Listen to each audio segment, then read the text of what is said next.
Besides the $15 million in debt, we still have to pay for operating costs and a lot of equipment repairs. He needs to find new land so that he can expand his gold mining operations in the U.S. The team also wants to show the boss that they can meet their goals without him, even if there are problems.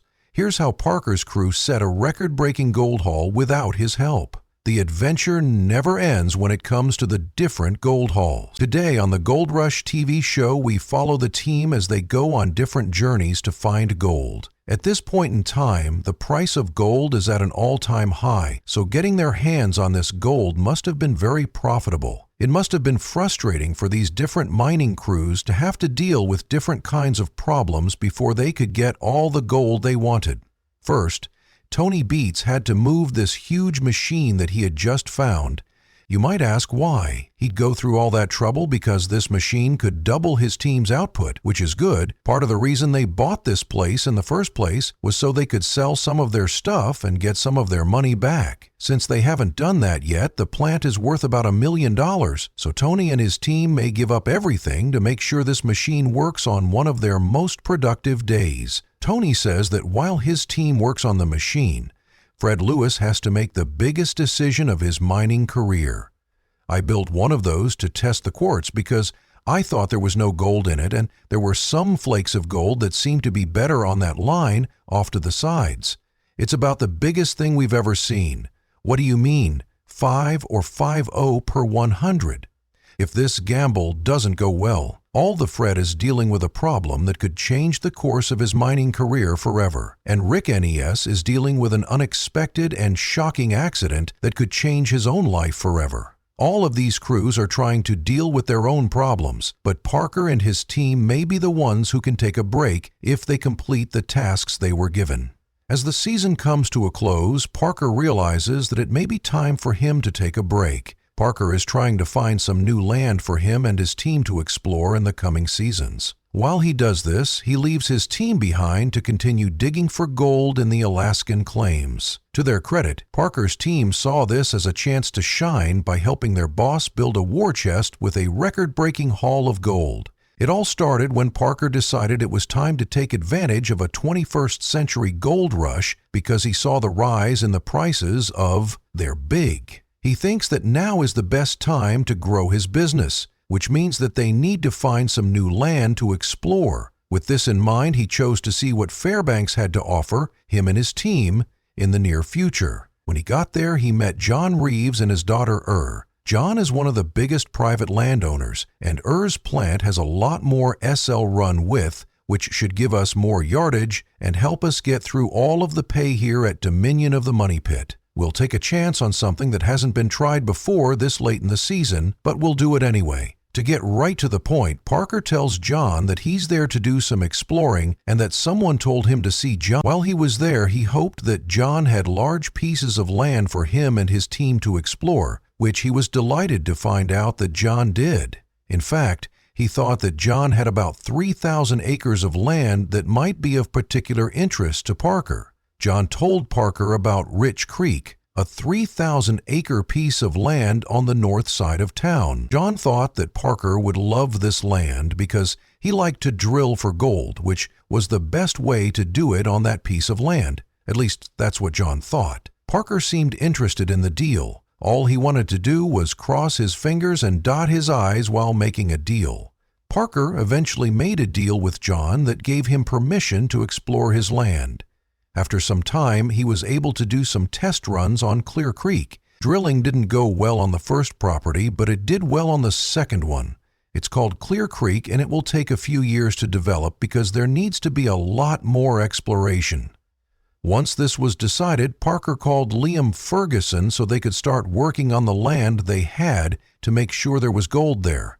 That said, they might not have had anything to worry about, because the Fairbanks area is said to be rich in gold. In fact, some old miners made a lot of money looking for gold about 20 miles away from Fairbanks. According to the story goes, these miners were able to get about 10 ounces of gold for every 100 yards they explored in the area. This is about 7 times the amount of gold that Parker and his team have ever gotten from the claims. As a result, it's easy to see how appealing this prospect in Fairbanks must be to Parker and his team. They want to see if they can find some gold down there. Parker and Lame Ferguson went back to Clear Creek in Fairbanks with their sonic drill to look into the 300-acre claim down there. First cleanups are usually not very good. They're just ditch dirt, gravel, and other things. So I don't have high hopes for Parker, Mitch, or Tyson. But we'll get this thing broken, get it cleaned up, and bring it down to the gold room to see what we have. If they wanted to build on the gold rush that happened here in the early 1900s, they had to spend some money to make some money. Since then, this area has produced about 8 million ounces of gold, which has made the people who dug it rich by a total of about $15 billion in today's money. Parker and Liam decided to check out the 3,000 claim in the hopes of getting some of that $15 billion.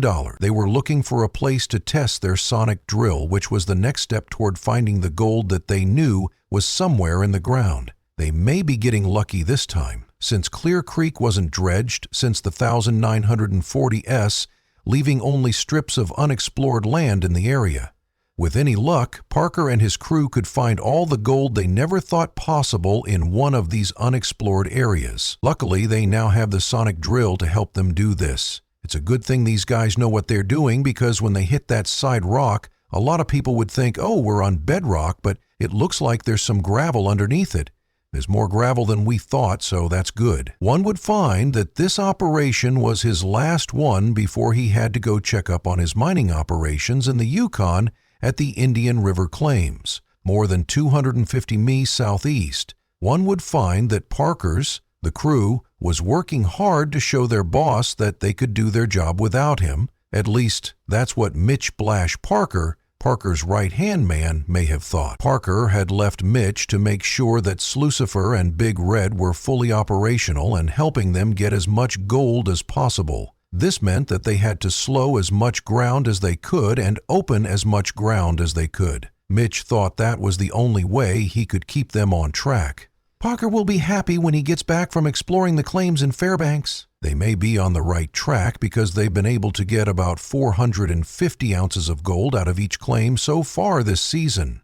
I feel like I'm always in this kind of situation. To keep up this pace while Parker was away, Mitch knew he'd have to stay with the team and watch them get about 1,800 ounces of gold out of each claim during the weeks that Parker was away. It was a lot, but Mitch knew that he and the rest of the team didn't want to let Parker down while he was away. They were going to have to figure out a way to meet such a target before the boss gets back, even if it meant that the sling machines had to work 24 hours a day. They might have to make a lot of sacrifices over the summer, but it would be better for them to work as hard as they could so that they could go home with money than to go broke. I'm glad we didn't. There's a piece of land for sale in Alaska right now that I'm really interested in. Having good seasons when the gold prices are good gives us options. Mitch is making a bit of a sacrifice because his wedding anniversary is coming up, but this is just the price he was going to have to pay if he was going to be successful. That said, they were going to have to make up for the fact that they were a bit short on manpower at least. Team members like Brennan Ruo thought that when he was helping with the digging on the Indian River claims that if they wanted to have a chance, they might need to send some more guys down there. Despite this, the team kept working hard to reach their goal. This is the bottom of the hole they dug. There is no pay layer in that sample. There is nothing in it. We're going broke. Maybe that's why they made such a huge mistake that it would bring they had to stop working because some of the pay dirt that was put into one of the slurs caused a clog so big that it damaged the machine's conveyor belt. What were they going to do? Well, they weren't going to get much gold that week, as you can imagine. This puts their 1,800-ounce gold goal at risk. So they had to do something. Luckily, the team knew how to deal with such a problem at that point in time. Soon they were able to see the broken conveyor belt and some broken roller frames underneath it. Since they didn't have any spare rollers, Mitch and the rest of the team decided to use the forklift to fix it. Luckily, this worked, because if it didn't, they would never reach their goal of 1,800 ounces of gold. All that was left to do was put the 500-pound conveyor belt back on. Luckily, this process went smoothly, and soon it was back to work. It looked like they were back to work, putting parts and pieces on different trucks and hoping to find something that would work to put their conveyor back together. Nothing was going to stop them from meeting their goal, and they might even be able to make up the time they lost before the night shift. They were a little behind, but they'd be darned if they didn't get back on track before the boss came back. Mitch was going to call his wife and wish her a happy anniversary before the meeting. He would have loved to be at home with his wife and kids, but the day is almost over. Being in love with gold means being thankful for any work you can get, especially now that the economy is so bad. Well, now that the anniversary is over, Mitch and his crew are going to do everything they can to meet that 1,800-odd gold target before Parker, their boss, goes back to the Indian Indun River. Parker says this was their way of showing that they could keep working at full capacity as if he were still there with them. They knew that he'd love to come back and see if they met their $3,400,000 goal. To their credit, they were making progress, and if all goes well, they might be able to reach it. Everyone on the team was eager to do their part. For example, Chris cleans the mats on the big red wash plant. He's excited because things are looking good. The leaves are about to fall and then it will snow, so we better hurry up and find some gold so he can come mining here next year. Although there isn't a lot of gold on its own, he's confident that when it's all collected, they'll have a good pile that the whole team can celebrate. That being said, Mitch is still worried about meeting their goal. Things may look like they're going well, but Mitch can't shake the feeling that they are falling behind every day. Maybe this is because he was about to call Parker to let him tell the boss how things are going, but he may not need to worry about the 2 wash plants. It looks like they'll be able to meet their goals with this, no matter what happened on the phone with Parker. Mitch told Parker how great things were going, but Parker told him that he would be back in 24 hours, which made Mitch nervous. How much gold could they get from the ground before Parker got back? For now, it looks like they'll have to make a plan for when Parker gets back. But tomorrow is D-Day, so they'll have to wait for the boss. We paid about 114,000 Oz in royalties last year, and this year there was a 700 Onin difference after. It was our most successful season, so yeah, it was a lot better in the season. Well, D-Day comes and Parker is focusing on his crew at the Indian River Claim after making the 400-mile trip from Fairbanks. Now that he's finished exploring the 3,000-acre Clear Creek, he's eager to get back to his crew to see if they are on track to meet their goals for Iraq. At the very least, it would help him confirm that the team would still be able to do its job and be fully operational while he was away. If that was possible, he would feel a lot safer about moving to new grounds because he wouldn't have to worry about the guys at Indian River Claims. Hopefully, Mitch and the guys would be able to put him at ease before long Parker got back home to his team.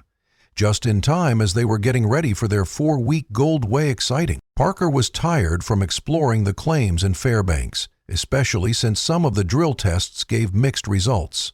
It was easy to hit bedrock, so we guess we'll just move on. At the very least, it would be a few years before the claims at Clear Creek were ready for him and his team, so he was ready to keep working on the current claim while Clear Creek was getting ready for their arrival. The rest of the team was surprised to find that the boss came back after a short break and told the team about their future prospects at Clear Creek. Parker thought that because the price of gold was going up, they should get to work extracting all that gold from any claim that was ready for them over there. They would be making money in the future. All they had to do was make sure that the claim was really ready for them. From Parker's point of view, things looked good over there, but not as good as they did here in the Indian River Claims. Once Parker understood how bad things were, Mitch and the rest of the crew admitted that their work on the claim had kept them busy. At least Sluicifer and Big Red had been busy the whole time the boss was away, and they hoped that their gold haul would show the boss how productive they had been. This area had been mined pretty hard underground, so it will be a mess at the bottom. We might find shafts, drifts, and maybe even rooms that are all roomed out. Mitch and the rest of the crew were excited to show Parker all the gold that Big Red had helped them slow from the pay dirt in the last 4 weeks or so. Look at all that gold! At about 200 ounces, it wasn't quite enough for the team to finish their work, but Mitch and the rest of the crew weren't worried because they had a lot more gold coming up. To Parker's delight, he watched as all the gold they extracted made the numbers on the scale kept going up right in front of his eyes. Were they like 200 or 300 pieces, or were they like 500 pieces? What 5 fives? That's a good month, surely. Mitch was proving that he was a good second in command who could lead the team without Parker. That was going to be hard to prove, though, since the team only met half of their weekly goal that week because that boulder broke the conveyor belt in one. There were some problems with the sling machines, but this team didn't give up.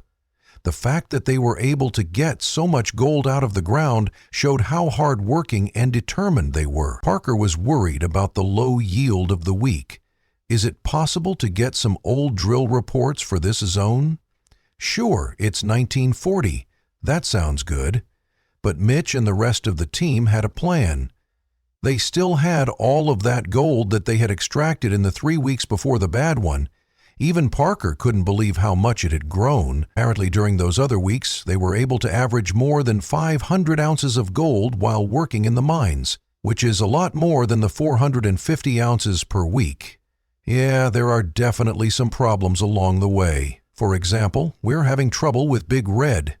As you might expect, Parker's reaction when he realized Mitch was really his man was full of cheers and laughter. Who could blame him?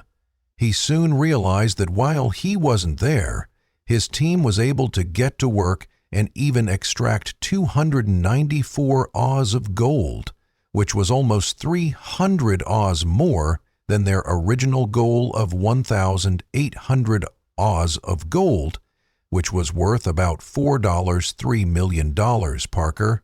That's 35% of all the gold that came out of Fairbanks. It's not what they took, it's what they left. Now the team can get the plane they wanted. High fives were being thrown everywhere, and the team looked like they were having a good time. Who would have thought that they'd not only reach their goals, but also go above and beyond them, even with all the problems that almost got in the way of their progress while they were working hard? The team was able to get almost 5,000 ounces of gold so far that season. As you might expect, there were smiles all around as they took this in. Maybe Parker should go on trips more often. The results seemed clear as the team celebrated getting enough gold to have made more than $8 million so far that season. Well, you threw a 5,000-ounce goal at us and nailed that. You threw a 7,000-ounce goal and our season total is 73-81. If you ask Parker, it wasn't just about the money. It was more about the fact that the team had one of the most productive months ever while he was away. This gave him some comfort because he knows that even when he's not there, his team will still be working hard to complete their mission with the same passion they had when he was there. If gold prices stay high, there's a lot of mining going on. I think we just need an airplane and anyone could go back and forth quite easily. It's only about an hour. That's cool. If anything, it showed how strong and hardworking the team was. With that in mind, they can now set more goals that will help them push themselves to success and glory. Let's see if this will help the team get more gold during Gold Rush. Parker's crew had to find new land so that he could expand his ever-growing gold mining operations in the U.S. They also wanted to show their boss that they could meet their goals without him, even though there were some problems that made it hard. Without Parker's help, breaking records for gold haul.